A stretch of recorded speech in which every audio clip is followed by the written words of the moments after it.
আমাকে ওই যে ওটা না, ওই চোখ বাঁধা কোনো কিছু নাই, ফ্যান আলো আলো মানে এই ধরনের একটা কবরের মতো জায়গা, এই কোনো মতো এইভাবে থাকা হতো, মানে আলো বাতাস ফ্যান লাইট কিছুই নাই।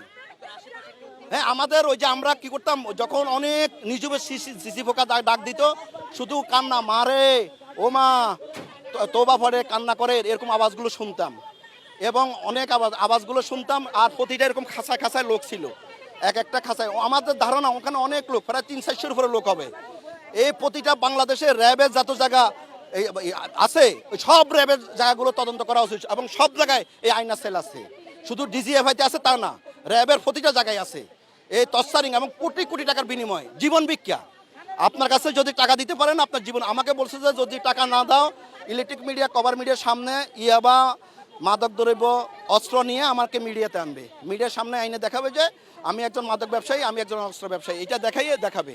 এই খাবার কি, ওই যে খাবারটা আমরা যখন দিত ওইভাবে হাত দিয়ে দেখতাম যে কি খাবার দিছে, চোখ বাঁধা, চোখ খোলা যাবে না, হাতটা খুলে দিত, এই যে খুঁজে দেখতাম যে কি দিছে, না কিছুই আপনি বুঝবেন না, কখনো চোখ খুলতে পারবেন না, আপনি মারিয়ে ফেলবে। হ্যাঁ, মাকে দিত হয়তো আপনার ওইটা 2টা রুটি দিত আর একটু ভাজি শেষ, আর ওটা দিতে কিছু মেডিসিন থাকতো, ও খাইলে, আজকে খাইলে একদিন ঘুমাই থাকতেন, মানে খাইলে ঘুমেই থাকে, খালি ঘুমাই থাকে মানুষ, আর শুধু কান্নাকাটি, শুধু কান্নাকাটি, কত কষ্ট যন্ত্রণা। আপনি যদি 1 বছর জেলে থাকেন আর এখানে আয়নাগরে একদিন থাকেন, এক সমান। আমার যদি জেলে 1 বছর দেয় আর আয়নাগরে একদিন দেয়, আমি বলবো আমি 1 বছর জেলে থাকবো, কারণ জেলে আপনি বন্ধু বান্ধব চোখ খোলা তো দেখা যাচ্ছে, তো ওখানে কিছুই দেখা যায় না। আর কিসের গোসল, আপনি কি গোসল খুঁজতেছেন? আপনি আপনারা সকাল বিকাল তোবা ফরাচ্ছে, আপনি গোসল খুঁজতেছেন। ও ট্রেজেডিক ঘটনা। এই জন্য যারা এখানে আজকে প্রশাসনের লোক আছে, প্রশাসনের সব লোকের আয়না করে নিয়ে একদিন রাখা উচিত আমার মতে, কারণ এখানে সবাই জড়িত, এক একজন একজন, যেখানে চাকরি করুক, সে যে ডিপার্টমেন্টে চাকরি করুক, সবাই সবাই জড়িত, সবাই ইনভলভ, এই অন্যায়ের সাথে সবাই ইনভলভ। কল্যাণপুর বাস স্ট্যান্ড থেকে কিছু অতর্কিত লোক এসে একটা মাইক্রো গাড়ি দিয়ে আমাকে উঠে নিয়ে যায়, এবং উঠে নিয়ে যায়, প্রায় উঠেই মাইক্রো গাড়িতে চোখ বাইদে ফেলায়, চোখ বাইদে হাত বাইদে ফেলায়, এবং আমার জিনিসপত্র সব নিয়ে যায়। পরে 40-45 মিনিট যাওয়ার পরে এক জায়গায় কোথায় নামালো জানি না, পরে ওখান থেকে নিচের দিকে নাকি উপর দিকে নিয়ে গেল, নিয়ে পরে ওই অবস্থায় রেখে দিল, এবং কাপড় চোপড় সব খুলে একটা লুঙ্গি নাকি কি পরাইলো, এবং হাত বাঁধা এবং চোখ বাঁধা। এবং ওখানে সত্য হলো যে আপনি যদি চোখ খুলেন আপনাকে মেরে ফেলবে, হাত দোলা যাবে না, এবং কোনো মানুষ যখন কোনো সাউন্ড নাই, কোনো কথা নাই, কিচ্ছু নাই, ওই অবস্থায় 1 মাস 10 দিন রেখে দিছে। আমি প্রায় 90 কেজি ওজন ছিলাম, আমি যখন আমাকে ছাড়তে তখন 60 কেজি ওজন হয়ে গেছি। আমি চোখে দেখতাম না, আমার হাড়ে 2টা নষ্ট হয়ে গেছে, হাড়ে 2টা রিং পরাইছি, এবং অনেকগুলো টাকার বিনিময়ে, প্রায় কয়েক কোটি টাকার বিনিময়ে, প্রায় 8-10 কোটি টাকার বিনিময়ে বিভিন্ন সত্য সাপেক্ষে আমাকে জামিন দিয়েছে, আমাকে বের করছে। আমাকে বলছিল যে আমাকে 3বার ওযু করাইছিল, 3 দিন।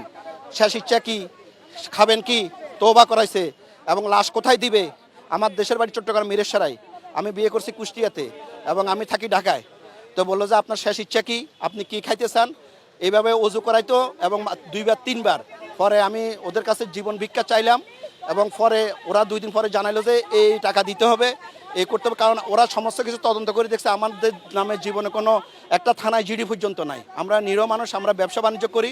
আমার সাথে আর্মির এক সাজ্জাদ, মেজর সাজ্জাদ, আমার থেকে তার কুয়াকাটা কিছু ল্যান্ড পারচেস করছিল, ওর সাথে ব্যবসায়িক একটু দ্বন্দ্ব হয়েছিল। সেই মেজর সাজ্জাদের নেতৃত্বে 40 লক্ষ টাকার বিনিময়ে এর সাথে সিটি হসপিটালের ডাক্তার শহীদুল বাড়ি, লালমাটিয়া, মোহাম্মদপুর, ডাক্তার শহীদুল বাড়ি এবং মেজর সাজ্জাদ, এদের মাধ্যমে প্রধানমন্ত্রী, না আর্মিতে নাই, সে সিলভার বো অ্যান্ড গোল্ডেনেরও ব্যবস্থাপনা পরিচালক।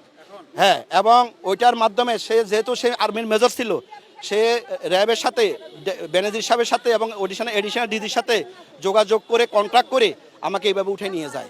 এবং ওরা আমাকে যখন ছাড়তেছে আমাকে বলছে যে কোনো মিডিয়া, কোনো মামলা, ইলেকট্রিক মিডিয়া কোথাও যায় যদি কথা বলি তাহলে আমার 2টা সন্তান আছে, আমার 2টা সন্তানকে মেরে ফেলবে। জুলুমবাজ অত্যাচার যারা করছে তাদের নিয়ে বিচার, সুষ্ঠু তদন্তের মাধ্যমে, নিরপেক্ষ তদন্তের মাধ্যমে এদের আমি বিচার চাই, এবং এই মামলার মাটিতে তাদের বিচার হওয়া উচিত। তাদের র্যাবের ডিজি ছিল বেনজির সাহেব, আর এডিশনাল ডিজি ছিল উনি, মানে সাভারে এখন ওনার ব্রিগেডিয়ার জেনারেল কি হয়েছে, আমি ওনার নামটা ভুলে গেছি। আমি কালকে র্যাব অফিসে ফোন করছি, ওনার নামটা দেয় নাই, ওনাদের নাম লিখে আছে। আমরা বহু জায়গায় গেছি, বাংলাদেশে এমন কোনো জায়গা নাই, এমন কোনো পোস্ট নাই, এমন কোনো লোক নাই যাই না যে কিন্তু বিচার পাইনি। এলো মুক্ত চিন্তার স্বাধীন দৈনিক খবর। খবরের কাগজ। এখন খবর হবে নিখাত, নির্ভীক,